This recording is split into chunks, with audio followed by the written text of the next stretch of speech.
Now, an Air India Boeing 787 Dreamliner crashed shortly after takeoff from the Sardar Vallabhbhai Patel International Airport in Ahmedabad yesterday, killing 265 people.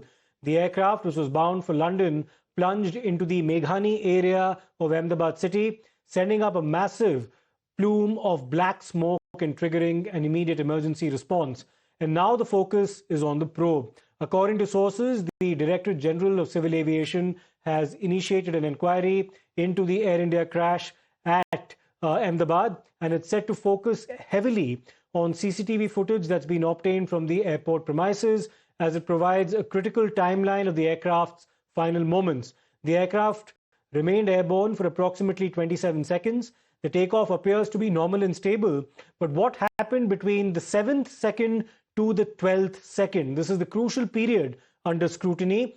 The footage reportedly shows abnormal behavior, indicating that something went wrong after takeoff. After 8 seconds, the aircraft started descending, suggesting a rapid loss of control or system failure. Well, we have Pratibha as well as Nilesh now joining us for more on this. Let me go across to Pratibha, my colleague, first and foremost. She's been reporting from outside one of the hospitals where a lot of the victims had been taken following the crash. Pratibha, tell us about what's happening around you. A lot of relief services have also been pressed into service to basically help out the relatives of the victims who've gathered there for DNA identification at the hospital. What more is happening? Absolutely, Siddharth. It's grief all around. As you can see around me, a lot of movement of ambulances as they go in and out. Right here are family members of those who were at the BJ Medical College and some who were also outside, some who were just at the tea shop outside, and these are all stories of people who were there and they were impacted by this crash. As you can see in the visuals currently as well, some of these bodies that have been identified are being taken in these ambulances, and family members have identified them, while those who were within the aircraft as it crashed into the BJ Medical College and went up in a ball of fire have been charred beyond recognition. There were many others who were in the building as well who have been killed. The visuals that you're seeing on the screens are of those bodies now being identified, and after the identification process being taken away in the ambulances. There are many family members who continue to wait outside very anxiously. Some who know that their son was in the tea shop right outside the medical college. Some who knew that their children were inside the medical college, and they're waiting any information whatsoever. So a lot of people waiting outside, and you can see a lot of ambulances as well that have come in to carry out these bodies. As of now, the investigations are still continuing on what really happened. What we do know at this point is that the boarding gates had closed by 12:52. There's a lot of questions around the flight, the Boeing 787. What actually happened? If all the critical checks were conducted, how is it that within just a few seconds the flight control was lost completely? Is it that the checks were not conducted? If engines have failed, how was it possible? Was it a bird hit? Was it a technical failure? What really happened? These questions continue to haunt the authorities and, of course, for the family members as well. Today, hours after the tragedy, it's about identifying the very, very lengthy, very long-drawn process of identifying their loved ones, the biggest nightmare that any family has to go through, to undergo the DNA testing, identify the bodies, and then for the last ride. So family members have been waiting here. These are the scenes outside the hospital. A lot of security also being deployed here at the spot. We were also at the crash site. That area has also been secured completely. Like we mentioned, a lot of questions around what actually happened, Siddharth. And, after it took off, and it took the entire full-length takeoff of 3.5 kilometers in the runway. It was a takeoff. It seemed like everything was going okay, when suddenly at an elevation of about 625 feet, it began losing height. What happened? Was there any problem with the thrust, with the propulsion? Was it something else? Is it possible for the engine failures? And, look at the visuals on the screens. They are, they show the kind of grief that people here are undergoing, one after the other, bodies being brought in, ambulances moving one after the other. It shows you the impact of the tragedy. An air crash a air crash tragedy of this proportion has not been witnessed in the country in the recent past. Correct. So this is a tragedy of a massive, a really huge tragedy. And what we're seeing is, one after the other bodies are continuing to be brought outside as the family members wait here, Siddharth. Absolutely, Pratibha, stay with us. Nilesh is also with us. But now that the focus turns to the probe, a lot of questions are now being asked about the exact circumstances in which this tragedy unfolded. Now, one of the key ingredients of the investigation will be, of course, the black box. Now, imagine a device that holds the secrets of the skies, a recorder that captures the final moments of a flight.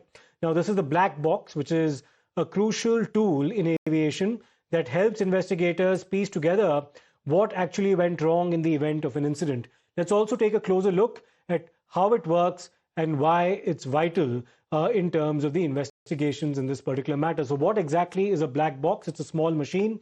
It records information. It contains a flight recorder, either in bright orange or a yellow rectangular box. It can withstand explosions, including, of course, exposure to fire, also water pressure, as well as high-speed crashes. The placement, of course, of the black box is towards the back of the aircraft, which is the tail section of the aircraft.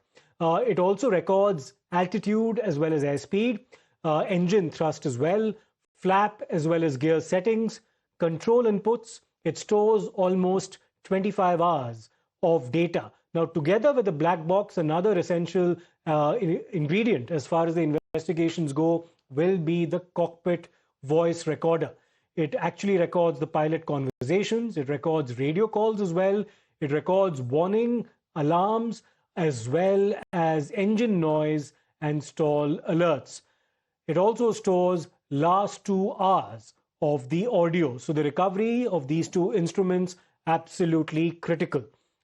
Now, what will this basically end up aiding and abetting as far as the investigations go? Well, the black box essentially is a silent witness to this particular tragedy. It will help us rebuild the final 51 seconds of the tragedy. It will also confirm if the engines failed or did they not. So was there a defect as far as the functioning of the engines is concerned? That's a question that many are asking. Well, the black box and its findings will reveal that. It will also reveal the pilot response and crew discussions that unfolded in those last few seconds. It also will possibly show if the emergency checklist had been followed by the crew on board AI-171. It can also identify technical errors, whether there was a human error involved or both. So that, of course, is also going to be very critical. Let me go across to my colleague Nilesh as well, who's reporting for us from outside the civil hospital in Ahmedabad. Nilesh, of course, Prime Minister Modi had gone there earlier in the day and met some of the people who'd been injured in the crash, especially in the premises around the BJ Medical Hospital. Tell us about what's happening around you there as we speak.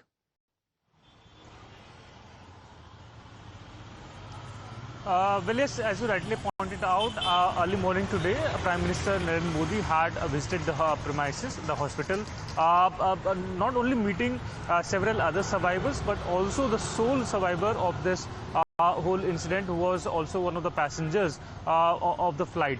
So that was a significant meet that PM concluded into this premises. And after it, or we can say since it, he's already engaged into several other meetings. He's engaged into meetings with all other agencies' heads. It not only includes individuals from the aviation sector, but also the local authorities, the defense ministers of the state, the health minister of the state, and other heads of the state are constantly in touch with that of Prime Minister Narendra Modi, and he is getting full review of what exactly happened during those crucial hours, crucial minutes, and what is happening since then, because it has nearly passed more than 24 hours, but a lot many questions still remain unanswered. As we have broken down that what all details can be accessed through the black box that is currently being checked upon by the investigating agencies. There are several other factors which are also being checked by the agencies here on ground. We are also learning to know that how ATS has also entered into the probe and is trying to investigate, trying to study what exactly went wrong into this case, because we are reporting that how more than 1 lakh of liter of fuel was spread into the premises. So we can understand how it was a pool of fire that was created, which resulted into such a massive number of the death figures that we have to report, unfortunately.